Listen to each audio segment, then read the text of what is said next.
Halo, perkenalkan nama saya Ignatia Triani Dorkaskolo, NIM 2103020093 dari kelas 1C, Prodi Ilmu Administrasi Bisnis, Fakultas Ilmu Sosial dan Ilmu Politik, Universitas Nusa Cendana Kupang. Baik, pada hari ini saya akan mereview buku ke-9 mengenai sosiologi, yaitu Pengantar Sosiologi oleh Sherihun Doda, MA. Kita masuk pada babnya yang pertama, pengantar sosiologi. Sosiologi adalah tentang orang-orang. Beberapa orang berpikir bahwa itu semua tentang membantu orang yang tidak beruntung dan melakukan pekerjaan kesejahteraan. Sementara yang lain berpikir bahwa sosiologi sama dengan sosialisme dan adalah sarana untuk membawa revolusi. Jadi secara etimologis, definisi literal dari sosiologi adalah bahwa berbicara tentang masyarakat. Definisi sederhana adalah berbicara tentang masyarakat dan budaya. Kita masuk pada poin masyarakat dan budaya. Masyarakat adalah sekelompok orang yang hidup dalam beberapa jenis wilayah yang dibatasi dan yang terbagi cara hidup yang umum. Budaya adalah cara hidup bersama yang dimiliki oleh masyarakat atau kelompok. Auguste Comte adalah filsuf pertama yang menciptakan dan menggunakan istilah sosiologi. Dia mendefinisikan sosiologi sebagai studi tentang sosial dinamis dan statis sosial. Dia berpendapat bahwa sosiologi dapat dan harus mempelajari masyarakat dan fenomena sosial mengikuti pola dan tata cara alam sains. Kita masuk pada poin tingkat analisis dan bidang sosiologi spesialisasi dalam sosiologi. Secara umum ada dua tingkat analisis dalam sosiologi yang juga dianggap sebagai cabang sosiologi, yaitu sosiologi mikro dan sosiologi makro. Sosiologi mikro tertarik pada hal kecil seperti tingkat skala struktur dan fungsi manusia pada kelompok sosial. Sedangkan sosiologi makro mempelajari aspek masyarakat secara luas. Tujuan sosiologi makro adalah untuk mengkaji fenomena sosial skala besar yang menentukan bagaimana fenomena sosial berskala besar, yang menentukan bagaimana kelompok sosial diorganisir dan diposisikan dalam struktur sosial. Kita masuk pada poin perspektif teoritis utama dalam sosiologi. Sosiologi sebagai ilmu menggunakan perspektif atau teori untuk memahami, menjelaskan, menganalisis, dan menginterpretasikan fenomena. Ada 3 perspektif teoritis utama dalam sosiologi yang telah memberikan kerangka keseluruhan untuk studi sosiologi, yaitu yang pertama, struktural fungsionalisme, yang kedua, konflik sosial, yang ketiga, simbolis interaksionisme. Oke, kita masuk pada bab yang kedua, masyarakat dan budaya. Konsep masyarakat dan budaya sangat penting untuk sosiologi. Masyarakat adalah pengelompokan otonom dari orang yang mendiami wilayah yang sama, memiliki kesamaan budaya atau kumpulan nilai, kepercayaan, adat istiadat, dan sebagainya, dan dihubungkan satu sama lain melalui rutinitas. Interaksi sosial dan status saling bergantung. Masyarakat dapat dikonseptualisasikan memiliki tingkat yang berbeda, di tingkat global, kontinental, regional, nasional, dan tingkat negara bagian dan kelompok etika. Istilah budaya mengacu pada seluruh cara hidup anggota suatu masyarakat, termasuk apa yang mereka kenakan, adat perkawinan dan kehidupan keluarga, upacara keagamaan.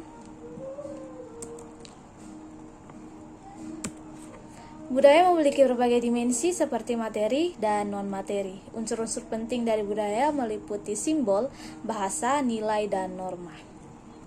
Kita masuk pada bab ketiga, sosialisasi.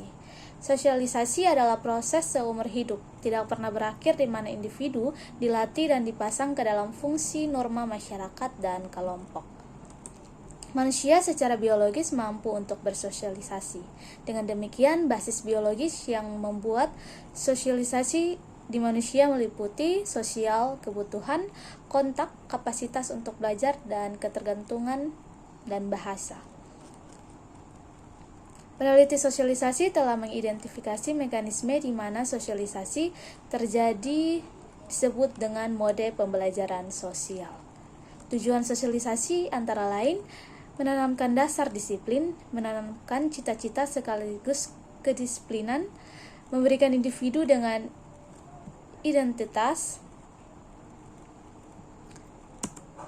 mengajarkan peran sosial dan sikap mendukung, dan keterampilan mengajar. Jenis sosialisasi utama adalah primer, masa kanak-kanak, sosialisasi sekunder, sosialisasi orang dewasa, dan sosialisasi resosialisasi. Sosialisasi dapat dilakukan secara informal dan tingkat formal. Di antaranya sosialisasi informal melalui agen orang tua, saudara kandung, kelompok sebaya, dan hubungan interpersonal memainkan peran yang sangat kuat dalam membentuk sikap, tujuan, gaya hidup, pengetahuan, dan perkembangan kepribadian secara keseluruhan. Kita masuk pada bab keempat, organisasi sosial dan interaksi sosial. Organisasi sosial mengacu pada cara orang secara sosial dikelompokkan dalam jaringan interaksi sosial yang langgeng dan harmonis. Kehidupan dan pekerjaan yang layak lingkungan seseorang adalah kehidupan kelompok. Seperti kapal tidak berfungsi di luar air, manusia sebagai makhluk sosial. Hewan tidak hidup selama periode berkelanjutan yang berarti waktu dalam isolasi dari konteks kelompok sosial.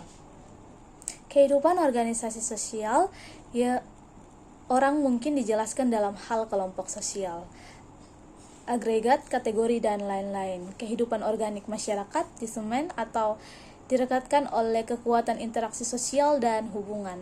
Sifat dan dinamika sosial interaksi dalam kehidupan kita sehari-hari dibahas. Kunci konsep dan perspektif interaksionis simbolik seperti dramaturgi, stereotip dalam interaksi sehari-hari, etnometodologi, dan konstruksi sosial atas realitas juga dibahas. Status sosial menempatkan individu dan kelompok dalam lingkungan sosial struktur, di mana beberapa lokasi ditentukan oleh kelahiran dan lain-lain diperoleh dengan pilihan, usaha, dan kompetisi. Status dikaitkan dengan peran yang mungkin ideal atau aktual.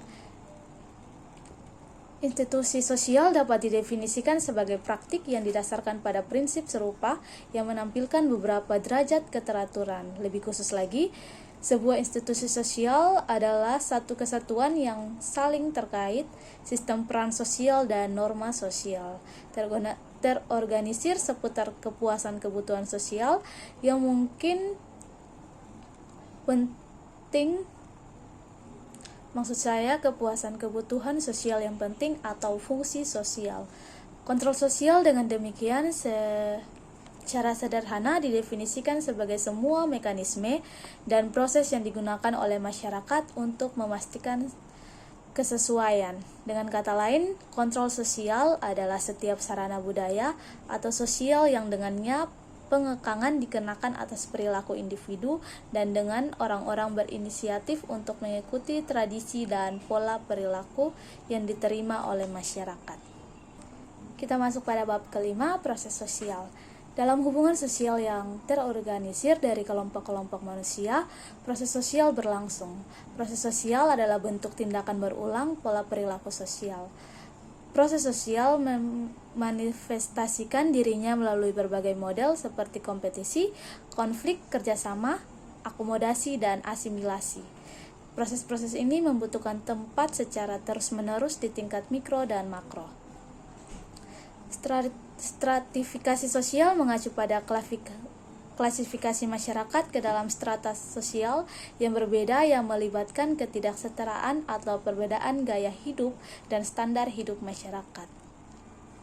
Mengacu pada ketidakseimbangan kekuasaan dan distribusi yang tidak merata sumber daya di antara orang-orang. Kata stratifikasi awalnya digunakan dalam geologi untuk membedakan satu jenis batuan dari yang lain dengan cara yang sama, yaitu masyarakat umum tersegmentasi. Ada dua bentuk sosial stratifikasi. Yang pertama, mengacu pada kategori orang milik strata yang sama, memiliki tingkat sosial yang kurang lebih sama standar ekonomi. Yang terakhir adalah jenis yang tertutup dan kaku dari stratifikasi sosial, posisi atau pangkat individu dalam strata atau kelompok ditentukan oleh nilai-nilai agama, norma dan prinsip yang kuat dan sulit untuk diubah. Mobilitas sosial mengacu pada pergerakan individu dan kelompok dalam ruang sosial. Mobilitas fisik bukan sosial mobilitas tetapi dapat berkontribusi pada mobilitas sosial. Sosial mobilitas mungkin vertikal atau horizontal dan intragenerasi atau antargenerasi. Aspek lain dari proses sosial adalah perubahan sosial. Sosiolog khususnya tertarik pada aspek dinamis dari sistem sosial ini. Perubahan sosial mengacu pada skala besar atau signifikan, perubahan organisasi dan kelembagaan populasi atau masyarakat, perubahan yang terbatas pada individu atau kelompok tertentu, keluarga, dan lain-lain bukan merupakan berubah meskipun penting. Ada banyak penjelasan teoritis tentang sosial. Dari sini teori fungsionalis struktur berfokus pada tatanan sosial, konsensus, dan stabilitas. Menyatakan bahwa perubahan sosial terjadi karena pertumbuhan kompleksitas dan kehidupan sosial struktur karena pertumbuhan diferensial sosial. Kita masuk pada bab ke-6, tinjauan sosial patologi. Istilah patologi sosial dan masalah sosial sering digunakan secara bergantian, merujuk pada kondisi sakit masyarakat. Karena tubuh fisik menderita berbagai penyakit, masyarakat sebagai suatu sistem juga menderita dari berbagai patologi yang mengancam haknya berfungsi dan sangat ada.